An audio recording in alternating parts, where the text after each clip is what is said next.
Hi there, and welcome to the Family Framing Podcast, episode 14. In today's episode, I wanted to talk about the top 3 tips you need to know before starting potty training. The number one thing I wanted to start with for making sure that you're starting potty training on the right foot, or if you are wondering if your child is really ready. This is going to be more for those parents who are trying to learn and get ahead of the ball, let's say, for their autistic child who they're concerned about toilet training in the future. They're not quite sure how to prepare and get their child prepared for that experience either. So the number one tip I have for parents who are looking into the future, knowing the potty training is coming down the chute at you, is I want you to keep in mind that age is not a good indicator of readiness for toilet training. And I know that that's going to be hard for some of you and easier, and maybe that's going to take a weight off of others of you. But peer pressure from other moms, even if they're other moms with autistic children or Downs or some other developmental delay, or your Facebook group or whatever, and they're saying, 3 is the perfect time, 2 is the perfect time, 4 is the perfect time, whatever. Age is not a good indicator if your child's body is actually ready for toilet training, if they can actually physically be successful in being able to toilet train. So intake what is useful with your peer pressure situations or what you're seeing online, or maybe what your mother-in-law is telling you should do or how you should do things. And keep in mind that you are there for your child first and foremost. And that you are in charge, and you can take everything that they say with a grain of salt, but you make that decision. And so I think that if you allow yourself to throw out all of that peer pressure of people telling you what you should do, when you should do it, why you should do it, and you start to pay attention to other more important factors rather than the when, 3 months and 13 days after they turn 3, that's when you need to start.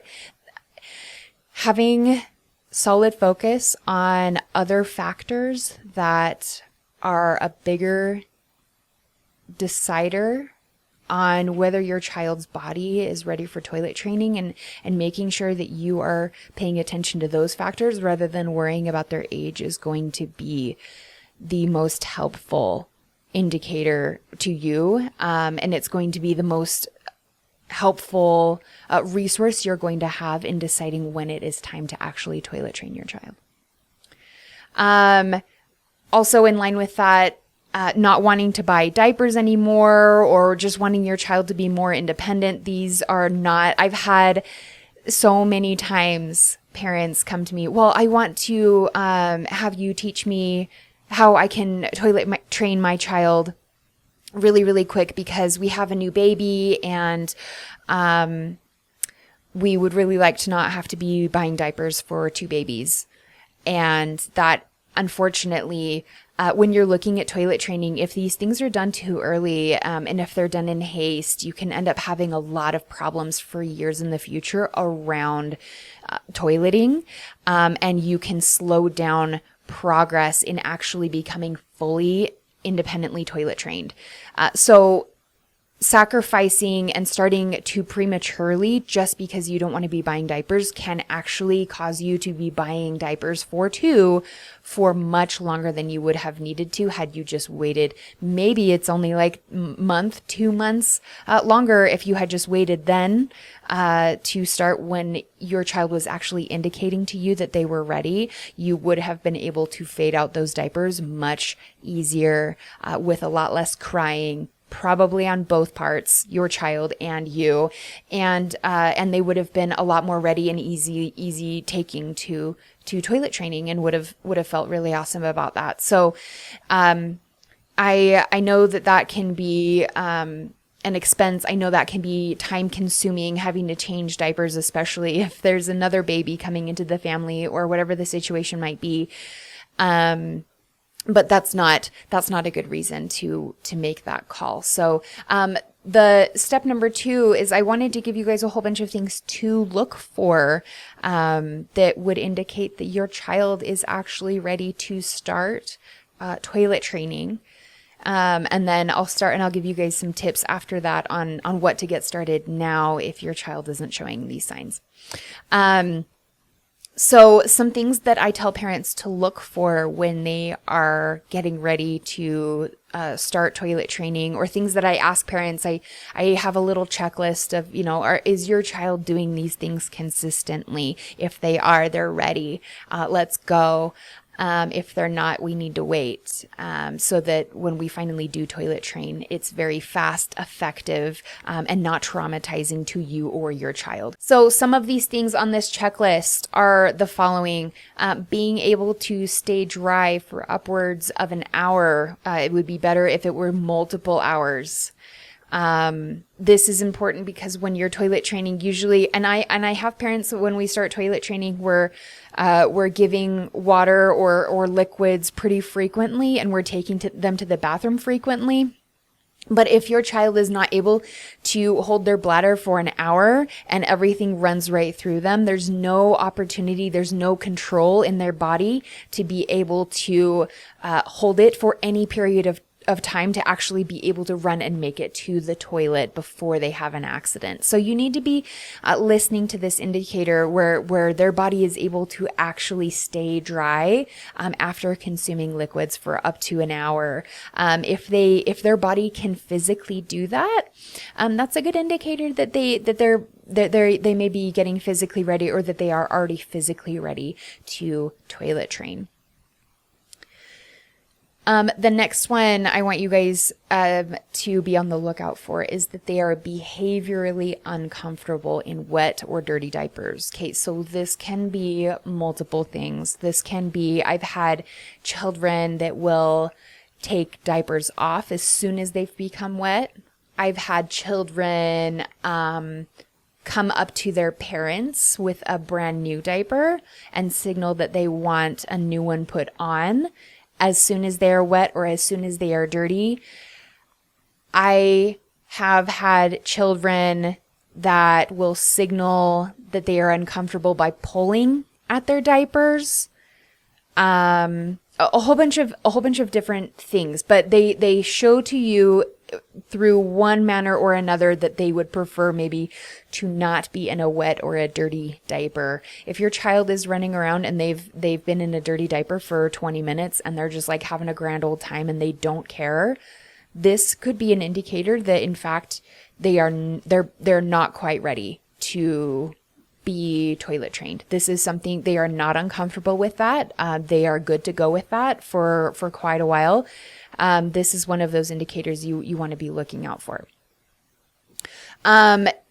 The next thing you want to be looking out for is keeping an eye out for any cognizance of their own body function. So this could be going to the bathroom in specific locations. So if you have a child I've had children that I've worked with where they have a specific poop spot and it's maybe down in like a really common thing I see sometimes is they like to poop in like a dark, quiet place. And so they'll go down into the basement and they'll keep, their diaper on, or maybe they won't, I don't know, but they'll go down into the basement and they will bring down a couple of toys and it looks like they're playing, and then they'll like suddenly stop, and like the parents will be able to tell me, oh, yep, they're going poop right now. If your child is doing that really consistently, day in and day out, 2 hours after lunchtime, they go down in the basement and they go poop down there, and then they come up and then they are asking for a new diaper. Like if that's happening really consistently, that's an indicator that they could be trained to poop in a different location, that they could be trained to pee in a different location. Once again, that has to come down to them understanding and them being able to control some of those bodily functions, physically control those things. So If you're getting specific times and you're getting specific places, that could be a great indicator that they indeed are ready to get going in that process. The next thing that I wanted to talk about is for all of you parents who, as we've gone through the list of things here and you're realizing, my child is not quite ready for this. Maybe they're 3, maybe they're 4, maybe they're 5. And they're still not quite ready. They're not showing these physical signs that their body has actually developed enough to be able to handle this right now. That doesn't mean that you can't start a toilet training routine around the toilet. I'm not advocating for you to just like I've said before, this is not like we're going to steamroll straight through their body's signals. But that doesn't mean that you can't teach your child to wash their hands, to flush the toilet, to turn the lights off after you're done in the bathroom. All of these things you can totally do. Things that I've recommended in the past to parents I had a parent who had a set of twins. One twin was typically developing and the other twin was delayed and on the spectrum. And I recommended to this parent where one twin was more ready to start potty training and the other one was not. The autistic child was not ready to start toilet training. And this parent was really, really wanting to do both of them at the same time and just get it over with. And I recommended to not do that. But I did recommend that they allow the autistic twin to be a part of the process with toilet training for the other one. And the things that I recommended were that it's okay to take your autistic child to the bathroom with you so that they can see your model of what you do, of how you do it. And I know some people might be weirded out by this, but there are so many things that as humans we learn through the model of other people.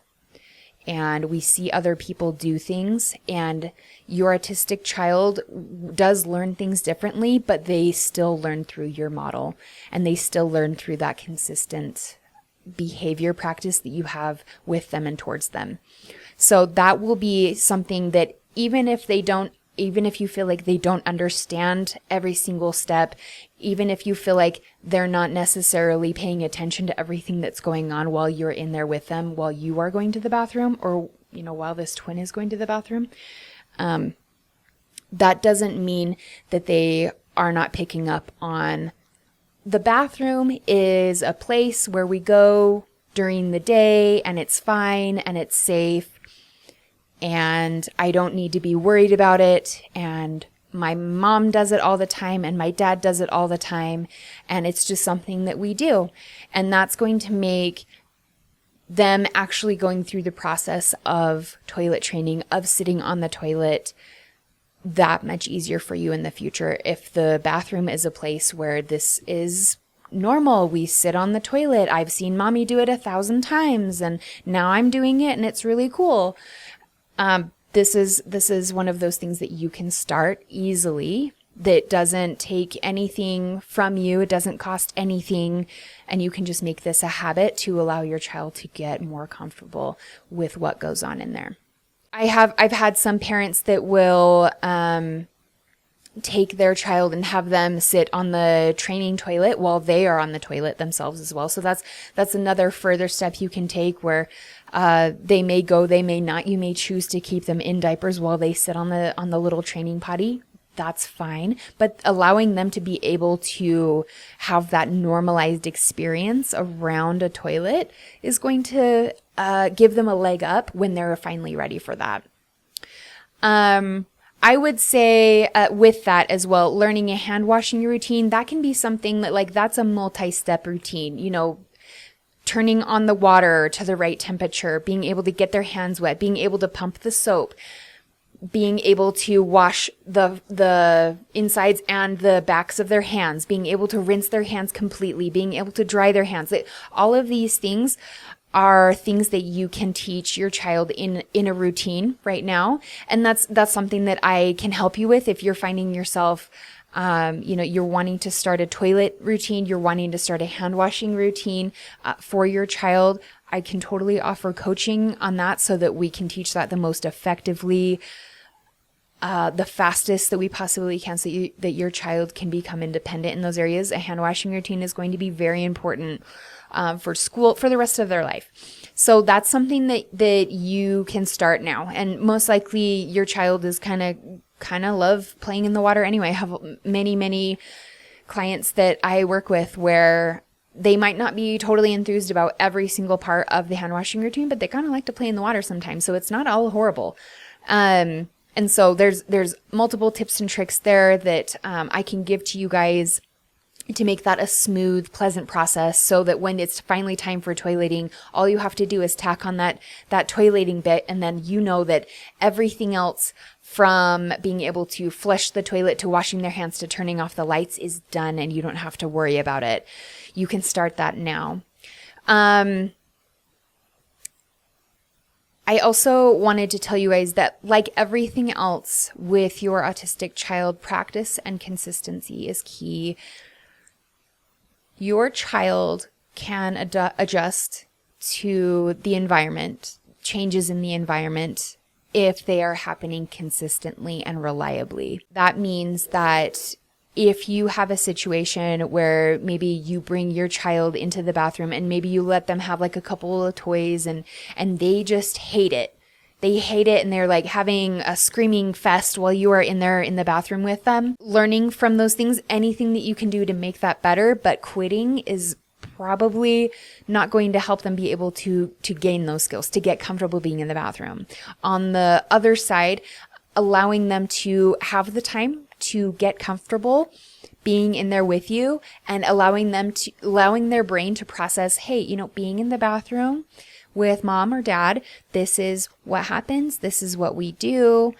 It's not a big deal. It's going to be over in a couple minutes.